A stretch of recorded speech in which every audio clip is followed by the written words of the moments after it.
Organic posting, and this is where the real money's at, guys, is on your personal page.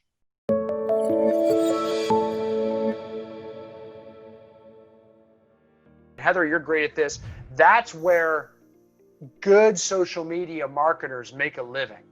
And what's funny is they don't just do it by posting. They do it by listening and reacting. And Heather, I've seen you do this. You're good at this. Thank you. You spread a lot of love, right? Yeah.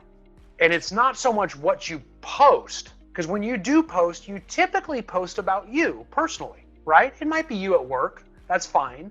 You know what I'm saying?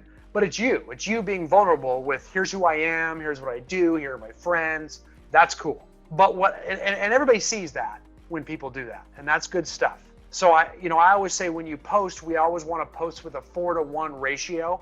And there's a lot of different ratios out there. So, and I don't really care. I'm not saying one's right or wrong. I just 4-to-1 seems manageable to me. And that means for every 4 personal posts, you do a business post. And if you can weave them together, better yet, Yahtzee, we'll count that. In other words, because you're going to see what happens is you're going to post like, here's my baby, boom, 400 likes. Here's my wife, boom, 300 likes. Here's me making a fool of myself, 250 likes. Here's my open house, 2 likes. And unfortunately, Facebook looks at that and decides whether you're popular or not. Because Facebook, we can have up to 5,000 friends now. So you can't see all your friends' posts, and they can't see all of their friends. So Facebook is now deciding which posts of your friends it should show you. And it's trying to determine which ones you want to see. It's got good interests. It's trying to do a good job. But it can't show you all of them. Now on Instagram, it does. It shows you all of them. Like you just scroll through Instagram, has no algorithm. So if it's one of the people you follow, it's just going to show it. And that's a neat thing about Instagram. If it keeps doing that, I don't think it will for long. Once people get more and more followers like Facebook, it'll have to start determining which one, I would assume. But on Facebook, which is where there's a lot more people still, and a lot of older people, which tend to live in more expensive houses that have a lot more money than the Instagram or millennials, we want to be on Facebook still, okay? Like I said, I don't have a favorite. I'd be on none of them if it wasn't for business. I'll be the first to tell you.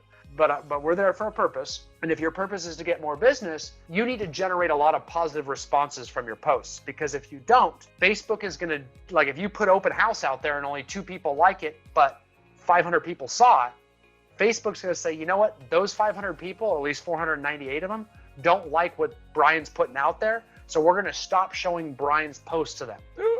And there goes my reach. Yeah. There goes my influence. So the next post I do, which might be a big luxury house, no one's going to see it. So unfortunately, what we're required to do is our worst nightmare. Make sure everybody likes our posts. So we got to put stuff out there. It's like we get a report card every time we post. So if you post something out there and only 5 people like it, it's like, no, don't do it again. You learn from that because that just ruined your Facebook street cred. And the next post you do, no one's really going to see. Yeah. So you got it. That's why you have babies. It's the reason people have babies in North America. It's to put them on freaking Facebook so you get hundreds of likes so that people see your new listing. So have babies, tons of them, and then and then glorify them on Facebook because that gets all kinds of attention.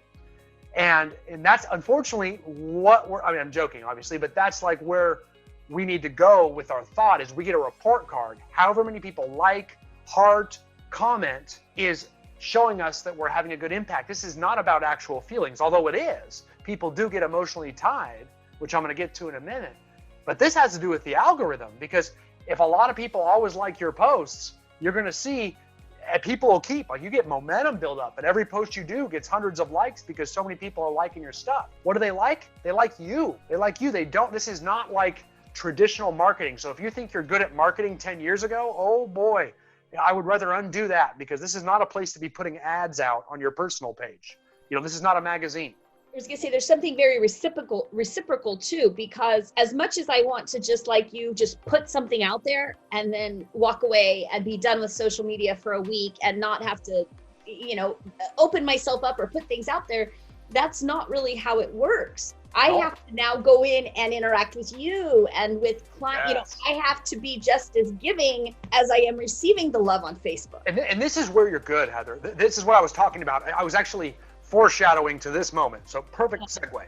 Thank you. Because that is where I see you doing it. And I see you do it on my posts and other posts too. And I know what you're up to, and I love it. I love it. Like, well, I actually do like you. So I know, I do, and I believe you. You're valid too. I mean, I think you walk the walk and talk the talk. Don't get me wrong. But what that means is it's not just about what you say, and that's what a post is. That's what you're saying. It's like, hey, here's me, here's me, here's me, and we don't even need a lot of that. In fact, if you don't want to do that, you don't need to. Like, you don't need to post anything. To be perfectly honest with you, a lot of the best social media marketers out there don't say anything. They're pretty much, they've got a page up there and you can see them, but they're not talking a lot. It might just be like some post like once a month, like it's a photo of your family at Father's Day, and then Mother's Day, then Father's Day, then 4th of July, like just random generic, a Christmas card for every holiday. That's totally cool. I mean, I think you can get more out of Facebook if you post a little bit more than that, but you don't need to, because where the real money's at, even more than your business page, even more than what you say, it's how you listen. And this is where Heather's good, because we do the 10-10-5 every day. Okay, and you got to be careful. So we actually ask all of our clients and the agents in their organizations, if they're a team or brokerage, to actually go into Facebook, not avoid it, for 15 minutes a day and get in and out like a ninja. And that's the hard part, getting out, because man, you can get sucked in. We also say you got to get out. So we try to time block it, because you can be in there all day getting lost in non-productive stuff, right? So we want to get in there and be productive and get out. And we say do the 10-10-5. And what that means is we're scrolling through our timeline and we are liking or hearting, emojiing 10 posts, okay, every single day to spread the love. And then we're going to comment on 10 posts. And those aren't big comments. Those are 2 words max, always an exclamation point or a happy face. And it's like, great pic, nice job, so cute, that's awesome, congrats, just spreading positivity. Now, if you want to do more than that, go for it. I'm trying to make it really easy for you in case this is appalling to you. Because there's a lot of people that cannot stand interacting with people on social media. So I'm going to try to make it as systematic as possible. Now, Heather is going to go like 5 or 6 lines, and she might even have like the celebration confetti and like a glass of champagne and 2 hearts. That's cool. You can go over the top with it. And that's just going to make people feel better, right? So that's your 10 and your 10 likes or emojis, 10 comments, all positive, all neutral, no freaking politics or religion. No freaking politics or religion. Never. Okay? Not on Facebook. Never. So don't get all crazy about conspiracy theories. I don't care if you're pro-Trump. I don't care if you're pro-Democrat. Keep it off freaking Facebook. Don't be crazy. Seriously, half the population disagrees with you. Do you want to take your target market and cut it in half because you have wacky opinions and you need to vent in the public arena? No, no, no. We do not do that. Okay? Like, seriously. Now, again, if you want to use Facebook as your personal thing and let it wreck your business, I'm not telling you can't do that. I am not stomping on your rights or anything. You can go crazy. I'm a consultant telling you if you want more business, don't do that stuff. That's crazy. The biggest landslide in political presidential elections was, I think, Reagan with like 55%, which means 45% hated the guy. And that's a landslide. So understand, half the population disagrees with you. So don't start alienating them. I don't care where you stand. True. Like, that's nuts. And same with religion. Don't start like weeding out different religions. Be religious, all that stuff. And you can be, I guess it's okay to be okay with your religion, but don't do it to an extent where you make people from other religions feel uncomfortable. Or guess what? You're just narrowing your target market to a smaller group of people that you can represent, which means less business for you. So be real careful. 10 comments, 10 likes. I digress there. That's one that irritates me. And there's been a lot of it lately. I think I vented for the entire U.S. population there. So but I think I will just second what you're saying. I think everybody needs to hear that. Politics, religion are deathly to your online marketing. It certainly is. Because you can't please everybody. You can't please everybody already. Oh, yeah. You certainly cannot. How many of you have not been disappointed in someone you know by what they put on Facebook lately? I mean, it's disappointing. Like, you're like, oh man, like really? What was going on right before you hit enter? Like, like a lot of that right now. It's like, yeah, you're digging a hole. So anyway, and then we're going to do, so it's 10, 10, 5, 10 likes, 10 comments. And then the 5 is the hardest part, right? That's why there's only 5 of them. You're either going to share someone else's post or send them a personal direct message. Imagine what this does for 15 minutes. You're trying to go fast. Heart, heart. Wow, cute pic. Congrats. Heart, heart. Awesome job. So great. Share someone's post. Share someone's post. Hey, so great to see this. I can't believe how long it's been. Personal message. You're in and out fast, making contacts everywhere. Every one of those things makes people feel awesome. All you're doing, if from a universe perspective, is just spreading pixie dust of happiness out there for 15 minutes a day. Think about the feeling. When you talk about all the things we need to do to stay in front of our SOI, right? Like we send them emails, we send them mailers, we call them on the phone, Now think of the feeling you get when you get one of those things versus the feeling you get when someone likes your post. When someone likes your post, that's I like you. You're part of my tribe. Thank you. You're publicly supporting me to the world. That is powerful. It is very hard to do a touch on your sphere of influence other than that. Does that make sense? It is very, very hard. To get that, invoke that type of reaction. Have you ever had Heather, a realtor, share one of your posts? Yeah. How does that make you feel about that realtor? Awesome. Yeah. I love that realtor, right? Or if for those of you that are realtors, have you ever had someone other than your mother or your father share one of your posts? And you're like, whoa. So now imagine if you shared some other small business owner's post as one of those 5. You're just all of a sudden it's wow, you're one of my biggest fans instantaneously. So you can see how you can build rapport with people over time by always man, I keep seeing Heather Ruggles. I keep seeing Heather Ruggles. I keep seeing Heather Ruggles. I keep seeing Heather Ruggles. Pretty soon, everything I post, it's Heather Ruggles liking my stuff. She's one of my close inner circle. Boom. You went, that's what happens. You can go from here right in because someone is just with you. They see you. And in this day and age, that's how they see you. So you can build rapport and you can move in with somebody and all of a sudden be right there with them. If you stay consistent and systematic with this, you get in and out like a ninja, keep adding value, keep coming from contribution and making people feel good. It's pixie dust every single morning.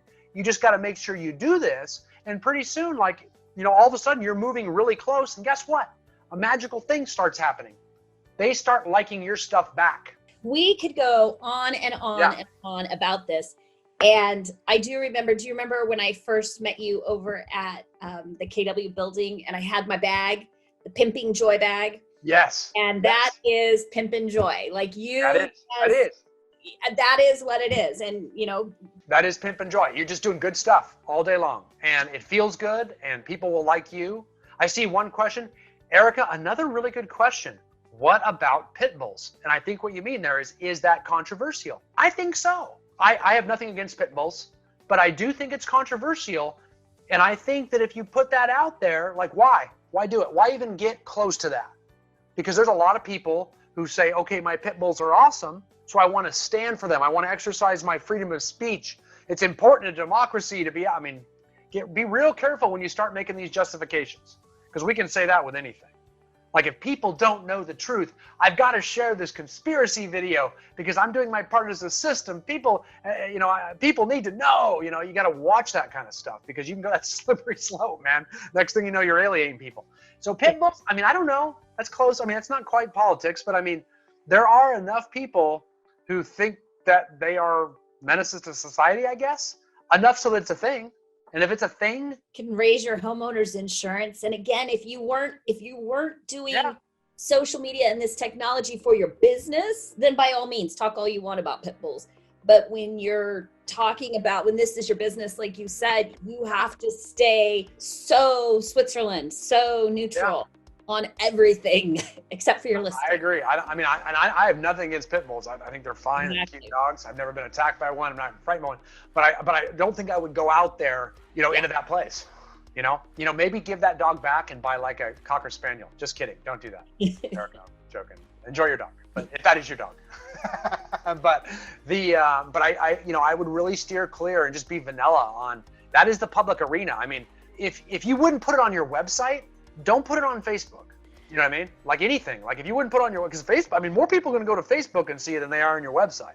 And so why are we putting it on Facebook? If you wouldn't put pictures of yourself with a red Solo cup in a bikini top hanging over a bunch of guys on your website, I probably wouldn't put it on Facebook. Just wouldn't do it. Because if I'm going to check out, I don't know, do I want to work with this realtor? Do I want to give this person a job? That's where I'm going first. I'm going to go check out your Facebook profile. And if you don't want me to see it, I wouldn't put it there. So Brian, you have been an absolute wealth of information, and I could talk to you for another 2 hours for sure. Likewise. A question though, for people that want to get in touch with you, that want to follow up and have questions. I know you have a coaching business, and I'd like to give you an opportunity to give a little plug about how to get a hold of you and where you're at. I just put in there, thanks. I put in the notes, Icenhowercoaching.com. That is our coaching website, and you can go in there and basically get a free coaching consultation with any of our coaches. And I firmly recommend doing that. I mean, you're not taking advantage of anybody. Here, I'll put it in there. I'll put the link in there. You're not taking advantage of anybody. You can fill out the form, tell them what you're looking to do in your business, and get a 30-minute phone call with one of our coaches, and just use that, and go with it. Or, you might want to try coaching. That's up to you. We've also got, if you go to, the link's now in the comments, so you can click on that. It'll take you right to a little form you can fill out. We've also got a lot of online courses in there. We've got hundreds of online courses you can take right now if you're trying to learn a little bit and stay productive from home. We have the largest online real estate training library out there. And I think you'll see that really quick, almost everything we're talking about, and then quite a bit more. If you want to start taking some classes and things like that, you can check that out. We've got a lot of free products. If nothing else, subscribe to our email newsletter because we're putting out new stuff every single week right now that I think you'll find useful if you get tied into our community. Or go to our Facebook group, and that's the Real Estate Agent Roundtable, the Real Estate Agent Roundtable on Facebook, and we'll let you in there, and always to get plugged into our community. So thanks, Heather. Awesome. Well, Snap NHD appreciates you, and we appreciate everybody that tuned in today and listened to this. And Brian's available on Facebook. His contact information's there. You can always message me as well. And that's it. Thank you very much. Thanks, Heather. Thanks, guys. Okay. Bye, guys.